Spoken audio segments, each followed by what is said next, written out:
कुछ चैप्टर्स जो कि एनसीईआरटी से हटाए गए थे वो नीट ने भी इस बार नहीं दिए हैं अपने ऑफिशियल नोटिफिकेशन में, कहीं पर भी वो मेंशन नहीं किए गए हैं।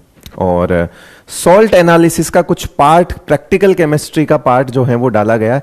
अब प्रैक्टिकल केमिस्ट्री का जो एक चैप्टर डाला गया है वो ऑर्गेनिक का प्रैक्टिकल केमिस्ट्री अलग है, जो कि आपको पहले से करवाते हुए आ रहे हैं, है ना, कुछ कंपाउंड्स के टेस्ट वगैरह। हाँ, फिजिकल केमिस्ट्री के भी कुछ प्रैक्टिकल्स उसमें डाले गए हैं, जिसमें कुछ टाइट्रेशंस हैं, कुछ सरफेस केमिस्ट्री को लेके कॉपर सल्फेट वाली कुछ बातें हैं। एंड इनऑर्गेनिक केमिस्ट्री के अंदर भी, इनऑर्गेनिक केमिस्ट्री के अंदर भी कुछ केटायंस और कुछ एनायंस, सेलेक्टेड केटायंस जो कि उस पर मेंशन है और सेलेक्टेड एनायंस जो भी उस मेंशन है, उनके टेस्ट दिए गए हैं। और अच्छी बात यह है कि उनके टेस्ट आधे अधूरे तो हम पहले ही बीच बीच में कहीं रिएक्शन पे कर लिया करते थे। अब फर्क यह है कि उसको एक अलग से हमको सॉल्ट एनालिसिस लिखकर केटायन एनायन के जो गिवन केटायन एनायंस हैं उनके टेस्ट हमको अलग से करने पड़ेंगे। टेंशन ना ले, वो आसान चीजें हैं, आप बिल्कुल भी चिंता ना करें उस चीज की, वो आसान चीजें हैं, है ना। कुछ टेस्ट वगैरह है, बस वो याद रखने पड़ेंगे आपको। प्रैक्टिकल केमिस्ट्री से बेसिकली बच्चा जो है वो पूरी तरह से दूर हो गया था, इस वजह से ये काम इन्होंने किया है। एनीवेज, जो चैप्टर हटे हैं वो है हाइड्रोजन, सबसे बड़ी मार जो है वो इनऑर्गेनिक पर ही पड़ी है, और एस ब्लॉक एंड मेटलर्जी। पूरी तरह से छोड़ने में तो हमको खैर डर लगेगा, लेकिन हाँ ये बात है कि लास्ट में आपको इनकी कुछ कुछ घंटों की वन शॉट की रिकॉर्डिंग्स प्रोवाइड करवा दिए जाएगी, है ना। ये मेरा सोचना है। छोड़ने को मैं पूरा छोड़ सकता हूं क्योंकि मुझे पता है कि उस सिलेबस में नहीं है, तो पूरी तरह से छोड़ सकते हैं। आप में से भी बच्चे जो हैं वो लास्ट टाइम पर ही इसको देखें, अगर समय है तो देखें, नहीं तो नहीं देख के जाएं, कोई बात नहीं, ठीक है भाई। जो चैप्टर्स हट गए हैं उनकी एनसीईआरटी पढ़ने की जरूरत नहीं है, उनका सिर्फ जो हम लास्ट में आपको एक रिकॉर्डिंग प्रोवाइड करा देंगे। ये हमने अभी बैठकर डिसाइड किया था, सोचा था कि हाँ उसकी लाइव लेने की जरूरत नहीं है, उतना टाइम नहीं होता, एक वन शॉट डाल देंगे आपके लिए, एस ब्लॉक, हाइड्रोजन और मेटलर्जी का एक वन शॉट लास्ट में। तो आपके पास ऑप्शन होगा कि आपको देखना है तो देखो, नहीं देखना है तो मत देखो, बट हमारी तरफ से, क्योंकि पहली बार रिवाइज्ड सिलेबस पे पेपर आएगा, गलती से कोई सवाल आ गया, कर गया, कुछ है, कुछ नहीं कह सकते, है ना। बट हाँ ये कह सकते हैं कि 99% तो नहीं आएगा। अब 1% पे खेलने के लिए पूरी तरह से लाइव क्लास तो नहीं लूंगा मैं, रिकॉर्डिंग डाल देंगे। हाँ, पी ब्लॉक, पी ब्लॉक एक मिस्ट्री बन चुका है, क्योंकि पी ब्लॉक पहले हटाया गया था, बट अभी इन्होंने पी ब्लॉक में 13 to 18 एलिमेंट्स लिख दिया। अब प्रॉब्लम यह है कि उसके अंदर, पी ब्लॉक के अंदर सारी चीजें नहीं मेंशन की हुई है। लाइक अगर कंपाउंड्स की बात करें, है ना, तो नहीं लिखा हुआ है, लेकिन यह जरूर लिखा हुआ है कि ग्रुप 13 to 18 के एलिमेंट्स।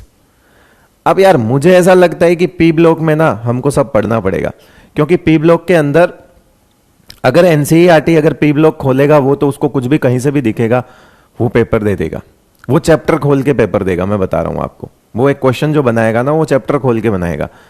एग्जामिनर हाइड्रोजन चैप्टर खोलेगा ही नहीं, क्योंकि उसको पता है हट गया। एस ब्लॉक खोलेगा ही नहीं, जो मेरा ऐसा मानना है। आप प्लीज, ये मेरी ओपिनियन है, मेरी पर्सनल ओपिनियन है, इसको ऐसे ना समझे, ये सिर्फ एक मेरी राय है।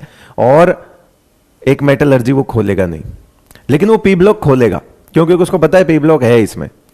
अब बात यह है कि पी ब्लॉक के अंदर इन्होंने कंपाउंड्स के बारे में कुछ नहीं लिखा, लाइक एलोट्रोप्स ऑफ कार्बन नहीं लिखा, सिलिकेट सिलिकॉन नहीं लिखा, एलोट्रोप्स ऑफ फास्फोरस नहीं लिखा, एलोट्रोप ऑफ सल्फर नहीं लिखा, है ना, HNO3, H2SO4, ये सारी चीजें उन्होंने मेंशन नहीं करी। अमोनिया, ये सब जो कंपाउंड्स रहते हैं वो मेंशन नहीं किए हैं उन्होंने।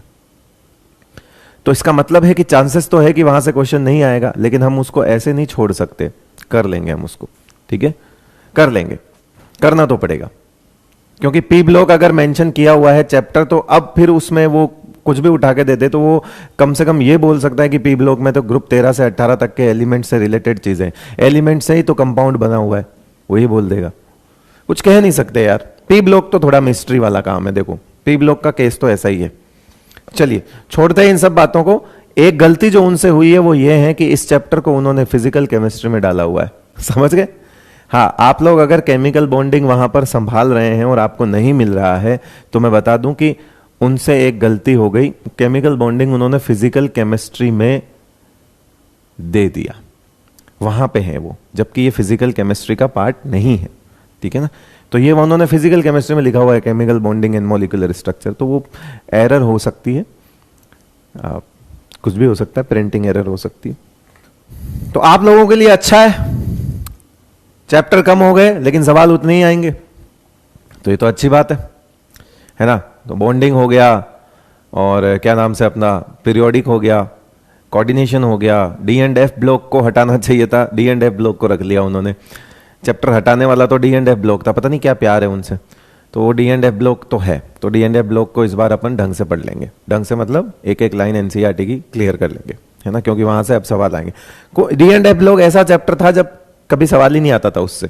आज की तारीख में वो बाकी सब मर गए तो राजा हो गया, करके मैं हूं, मैं पढ़ाऊंगा सब, मेरे में से आएंगे सवाल। छोड़ो इन सब बातों को, जो आपकी टेंशन है वो हमें भी पता है, तो किसके अकॉर्डिंग, मतलब आपको उसकी टेंशन नहीं लेने की जरूरत है कि कैसे पढ़ना है, क्योंकि पढ़ाने वाले हम हैं, हम पढ़ा लेंगे। हम जो पढ़ा रहे हैं, जिस तरह से पढ़ा रहे हैं, पढ़ते रहिएगा। ऐसा नहीं करेंगे हम कि जो चैप्टर हट गए उनको लेकर बैठे रहे 5-5 लेक्चर, नहीं करेंगे। और उनको ऐसा भी नहीं है कि बीच में डालेंगे, नहीं। और मैं भी यही चाहता हूं कि जो हट गए उनको सबसे लास्ट में रखो, समय है तो पढ़ो, नहीं है तो मत पढ़ो, छोड़ के जाओ आराम से। ठीक है बेटा, ओके। हाँ, सॉलिड स्टेट भी हटाया गया। टेंशन वाली कोई बात तो है नहीं, कम ही हुए हैं। अरे चैप्टर्स कम हुए हैं तो टेंशन नहीं होनी चाहिए, तो खुशी की बात है। पटाखे फोड़ो बे, बढ़ाए थोड़ी हैं, कम हुए हैं। सॉलिड स्टेट हट गया ना, मतलब कंफर्म्ड है ये। अब नीट का पेपर रिवाइज्ड सिलेबस पर ही आएगा, तो कंफर्म्ड है। 99% कह रहा हूं मैं कि जो हट गए उनमें से सवाल नहीं आएगा, 99%। ओके ना, मस्त रहो, अच्छी बात है। पटाखे फोड़ो बे, कम हुए हैं, कौन से बढ़ गए तुम्हारे। चलो, यस, आज चैप्टर नया शुरू होगा, ठीक है। पूरी केमिस्ट्री का कंप्लीट, ना कि सिर्फ इनऑर्गेनिक का, कंप्लीट केमिस्ट्री का एकमात्र राजा, किंग, उस चैप्टर का नाम है केमिकल बॉन्डिंग। मतलब जो कहते हैं ना कि केमिस्ट्री की फील कब आती है, जब केमिकल बॉन्डिंग समझ आता है कुछ भी नहीं खास, लेकिन एक चैप्टर है जिसका वेटेज बहुत ज्यादा होता है, और इस बार और ज्यादा हो गया क्योंकि 3 चैप्टर हट गए। 3 चैप्टर हट गए, तो तीसरा चैप्टर तो वैसे ही अलग था, वो मेटलर्जी तो अलग ही चैप्टर था, उसका कोई लिंक नहीं था किसी भी चैप्टर से। हाइड्रोजन और एस ब्लॉक की कुछ बातें हम केमिकल बॉन्डिंग में कर लेते थे, वो अभी भी कर लेंगे, छोटी मोटी अगर कहीं आएगी तो लगता है कि हाँ ये पूछ सकता है। अब आप खुद सोचो, एस ब्लॉक का अगर आपको साइज का ऑर्डर पूछा जाए तो वो है तो एस ब्लॉक का सवाल, लेकिन वो पीरियोडिक का भी है, तो वो तो पूछेगा। ऐसी कुछ चीजें हैं। मैं हमेशा से एक ही चीज कहता भी था और अभी भी कह रहा हूं, इनऑर्गेनिक के 1 या 2 चैप्टर को हटा दो तो इनऑर्गेनिक पूरा एक ही चैप्टर है, इनऑर्गेनिक केमिस्ट्री पूरा एक ही चैप्टर है, सब आपस में जुड़े हुए हैं। एक मेटलर्जी को हटा दो तो सब कुछ, एक केमिकल बॉन्डिंग में सब कुछ आ जाता है। ये आपको ऐसा सिखा देता है कि हर चीज आपके सामने आ जाती है, कहीं ना कहीं थोड़ी थोड़ी करके, पी ब्लॉक से, थोड़ी एस ब्लॉक से, थोड़ी डी एंड एफ ब्लॉक से। खैर, अच्छी बात यह है कि उन्होंने कॉन्फ़िगरेशंस पे बहुत फोकस किया है। चलिए अब कुछ अपनी तारीफ भी कर लेता हूं। उन्होंने कॉन्फ़िगरेशन पे बहुत फोकस किया है। देखो बेटा, रिवाइज हुआ है सिलेबस, तो थोड़ी बात कर लेते हैं। कॉन्फ़िगरेशन पे बहुत ज्यादा फोकस किया है। आप देखना, इलेक्ट्रॉनिक कॉन्फ़िगरेशन उन्होंने लिखा है हर जगह। और मजे की बात यह है कि पीरियोडिक टेबल में ही हमने सारे कॉन्फ़िगरेशंस सीख लिए हैं। तो इसका मतलब है अब आप एक्सेप्शनल कॉन्फ़िगरेशंस को अलग से ही देख कर जाइएगा। और मजे की बात यह है कि आपको टेंशन लेने की जरूरत नहीं है। मैंने जिस तरह के जुगाड़ आपको दिए हैं कि D4 और D9 नहीं होगा, D3, D6, D9 नहीं होगा, D8 नहीं होगा, है ना, समझ रहे हो ना मेरी बात को, आपके लिए आसान हो जाने वाला है, क्योंकि हमने तो सारे कॉन्फ़िगरेशन कर लिए, पहले ही कर लिए। कॉन्फ़िगरेशन पे उन्होंने बहुत जोर दिया इस बार, और मैं पेपर आउट कर रहा हूं, लीक कर रहा हूं पेपर, कॉन्फ़िगरेशन से इस बार सवाल आ रहा है। एक छोड़ो, 2 आ रहे हैं कॉन्फ़िगरेशन से सवाल, ठीक है, अच्छे से कर लेना। और मैंने करवा दिए, जो चीज छोड़ती है दुनिया वो मैंने करवा दी पहले से।